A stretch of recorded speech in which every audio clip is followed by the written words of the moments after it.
Hello दोस्तों, नमस्कार। स्वागत है आपका स्पिरिट ऑफ फिजिक्स में। तो आइए शुरू करते हैं आज का लेक्चर। और आज का जो लेक्चर है वो मैंने टॉपिक मेंशन किया हुआ है, किसी सेल का आंतरिक प्रतिरोध ज्ञात करना।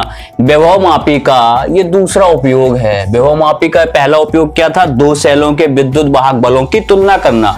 और जो दूसरा उपयोग है वो है किसी सेल का आंतरिक प्रतिरोध ज्ञात करना।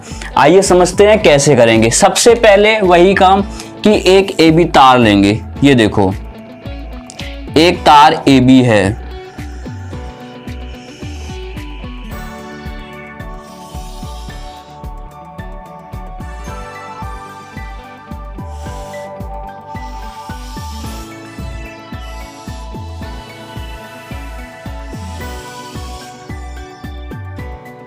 कोई लंबा तार होगा, हमने ऐसे करके बता दिया आपको। ये तार AB है,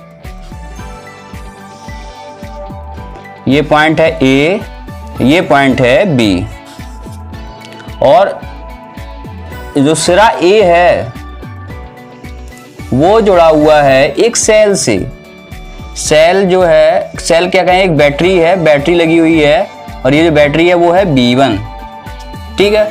उससे लगा हुआ है ये सिरा, और यहीं पे लगी है। यहाँ पे ना लगाओ, कुंजी नीचे लगाते हैं। यहाँ पे एक की लगी हुई है, ये देखो, ठीक है, की K1। और इसके साथ में एक रिहोस्टेड लगाया हुआ है हमने। ये देखो, रिहोस्टेड है। ये रिहोस्टेड क्या होता है? रिहोस्टेड कह सकते हैं एक धारा नियंत्रक। रिहोस्टेड क्या होता है? धारा नियंत्रक। इतना तो हमने पहले वाले में भी पढ़ा था, पहले वाले भी इतना कॉमन था, ठीक है। ये पॉइंट A था। अब इस कॉमन होने के बाद में वहां पे क्या था? दो सेल लगे हुए थे। यहां पे क्या है? यहाँ पे एक सेल लगाएंगे, ठीक है। और दूसरा जी ये यहाँ पे लगाएंगे प्रतिरोध बॉक्स। यहाँ पे क्या लगाएंगे? प्रतिरोध बॉक्स। प्रतिरोध बॉक्स यानी रेजिस्टेंस बॉक्स, जिसमें से हम जब चाहें जितना चाहें प्रतिरोध निकाल सकते हैं, डाल सकते हैं, ठीक है। और प्रतिरोध बॉक्स के साथ में एक कुंजी की लगी हुई है K2। ये देखो, ये इस तरह से मिले हुए हैं।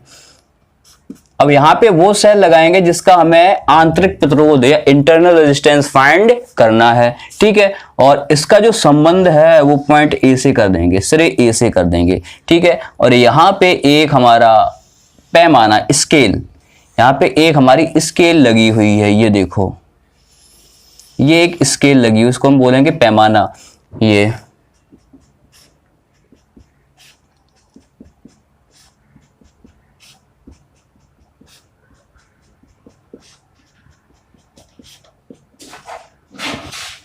समझ रहे हो ना आप लोग? ये देखो, ये स्केल लगी हुई है। ये हमारा तार AB था, इसको हमने निकाला। यहां पे लगा होगा एक गैल्वेनोमीटर। गैल्वेनोमीटर, ये देखो। और गैल्वेनोमीटर के ऊपर लगा होगा एक शंट, दिख रहा है आपको। और इसके साथ में लगी होगी एक स्लाइडिंग जॉकी। क्या लगी होगी? Sliding jockey. और ये स्लाइडिंग जॉकी है, स्लाइडिंग जॉकी को आगे पीछे खिसकाकर हम अविक्षेप की स्थिति प्राप्त करते हैं। इस स्लाइडिंग जॉकी को हम आगे भी ले जा सकते हैं और पीछे भी ले जा सकते हैं, स्लाइडिंग जॉकी J, ठीक है। तो सबसे पहले अब इतना चित्र तो आपको समझ में आया होगा, ठीक है। ये पॉइंट, ये एक तार था AB, किसी भी मिश्र धातु का हो सकता है। यहाँ पे जो तार होगा किसी भी मिश्र धातु का हो सकता है, मैंगनीन का या फिर कॉन्स्टेंटन का, कोई भी हो सकता है, ठीक है भाई। ये भी तार लगा हुआ खूब लंबी लंबाई में, और ये स्केल लगा हुआ है, ये पैमाना है, ठीक है। यहां से हम मेजरमेंट करेंगे कि स्लाइडिंग जॉकी कहां पे रुकती है। अब हम क्या करते हैं, अभी क्या होगा, ये भी ऑफ है, K2 भी ऑफ है, दोनों ऑफ हैं। अब जब K1 और K2 दोनों ऑफ है तो हम क्या करते हैं, K1 को ऑन कर लेते हैं। K1 को क्या कर लेंगे? ऑन कर लेंगे। और स्लाइडिंग जॉकी J को आगे पीछे खिसकाएंगे और अविक्षेप की स्थिति प्राप्त करेंगे, जहां पर ये जो गैल्वेनोमीटर लगा है, गैल्वेनोमीटर के ऊपर ये लगा होता है शंट। शंट का काम होता है इसका प्रतिरोध कम कर देता है, जिससे इसकी सेंसिटिविटी बढ़ जाती है। बहुत अच्छी तरीके से धारा का जो मेजरमेंट होता है वो देता है, ठीक है। और इसको खराब होने से भी बचाता है। हमने क्या किया, जो कुंजी K1 थी इसको ऑन कर दिया और K2 को ऑफ ही रखा, जिससे ये जो रेजिस्टेंस बॉक्स है R, ये वर्क नहीं करेगा, ठीक है। सिर्फ सेल का जो विद्युत वाहक बल है वो ही काम करेगा। तो भाई यहां पे लिखते हैं कुंजी K1 को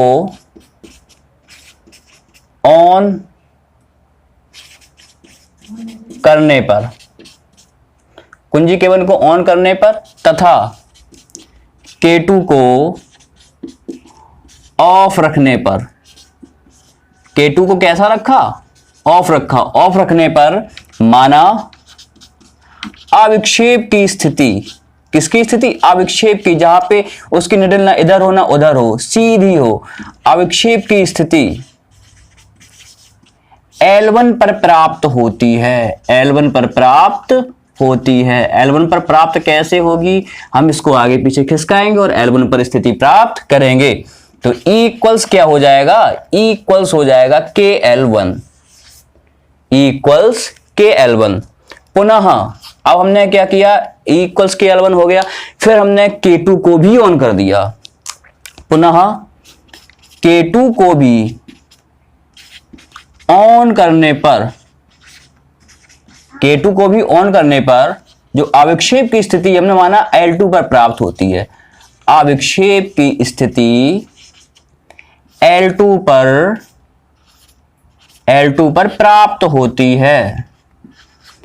जब L2 पर प्राप्त होती है तो टर्मिनल विभवांतर कितना होगा? टर्मिनल विभवांतर, देखो भाई, टर्मिनल जो विभवांतर है वो V इक्वल्स क्या हो जाएगा? KL2। और बार बार जो K आ रहा है, K को हम बोलेंगे ये क्या है? विभव प्रवणता है। K क्या है? विभव प्रवणता।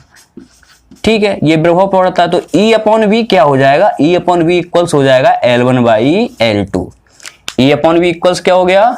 L1 by L2। इतना आप लोगों को समझ में आया? ठीक है, एक चीज हम जानते हैं, वी नो दैट, समझने वाली बात है। क्या जानते हैं? कि जो सेल का विद्युत वाहक बल होता है E equals I capital R plus small r। R क्या है? स्मॉल r, कैपिटल R तो पूरे परपथ का प्रतिरोध है, जो स्मॉल r है वो आंतरिक प्रतिरोध है। स्मॉल r क्या है? आंतरिक प्रतिरोध। और ओम क्या कहते हैं? ओम, ओम का नियम देखो, ओम के नियम से, जो ओम का नियम है वो कहता है V इक्वल्स IR। ठीक है, तो इन दोनों को डिवीजन करें, इसको लेना, इसको समीकरण नंबर 1 लिया, इसको समीकरण नंबर A, इसको समीकरण नंबर B। अब समीकरण A व B से, जब समीकरण A व B से देखेंगे तो ये हो जाएगा E upon V equals, I से I कैंसिल हो जाएगा, capital R plus small r upon capital R।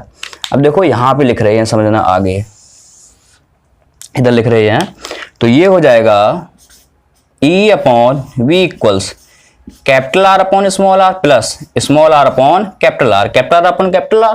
ये तो देखो अलग अलग कर दिया ना, फ्रैक्शन है, ये कैंसिल हो जाएगा।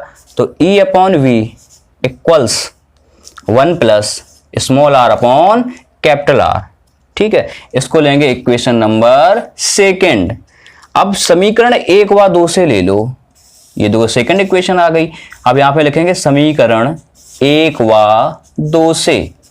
देखो यहां पे भी E अपॉन V है, यहां पे भी E अपॉन V है, तो दोनों को क्या कर देंगे? हम दोनों को कर देंगे बराबर। तो देखो यहां पे E अपॉन V क्या था? L1 अपॉन L2, और यहां पे क्या था? 1 plus small r upon capital R। अब 1 को इधर ले आओ तो ये हो जाएगा L1 अपॉन, या फिर इसको आगे ही लिखते हैं, नीचे ज्यादा नहीं आते हैं, इसको देखो यहां पे लिख रही है, आगे लिख रही है, तो 1 को इधर ले आए तो ये हो जाएगा L1 upon L2 minus 1 equals small r upon capital R। ठीक है,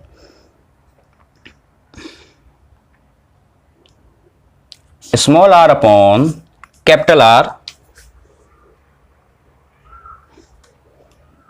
equals L1 upon L2 minus 1। Small r equals क्या हो जाएगा? Capital R L1 upon L2 minus 1। ये देखो प्राप्त होगा हमको, ये है इसका आंतरिक प्रतिरोध या internal resistance. E equals KL1, V equals KL2, E upon V equals L1 by L2, और E equals I capital R plus small r, V equals IR, E upon V equals, हमने देखो डिवीजन कर दिया, ये देखो मिला हमें are से आर कैंसिल हो गया, small R upon capital R, E upon B equals 1 plus small R upon capital R. अब फिर इसको दोनों को हमने कर दिया इक्वल, तो L1 upon L2 equals 1 plus ये, और जब 1 इधर आएगा तो माइनस का हो जाएगा स्मॉल आर, ये देखो, ठीक है। ये है आपका सेल का आंतरिक प्रतिरोध। ये विभव मापी के दोनों उपयोग हो गए। तो संभवतः ये अध्याय समाप्त हो गया है। तो फिर नए चैप्टर के साथ, नए चैप्टर क्या, सबसे पहले इसके न्यूमेरिकल करवाएंगे। न्यूमेरिकल के लिए बहुत ज़्यादा टाइम लगेगा, ज़्यादा समय लगेगा। तो फिर वही मिलते हैं न्यूमेरिकल्स के साथ, तब तक राधे राधे।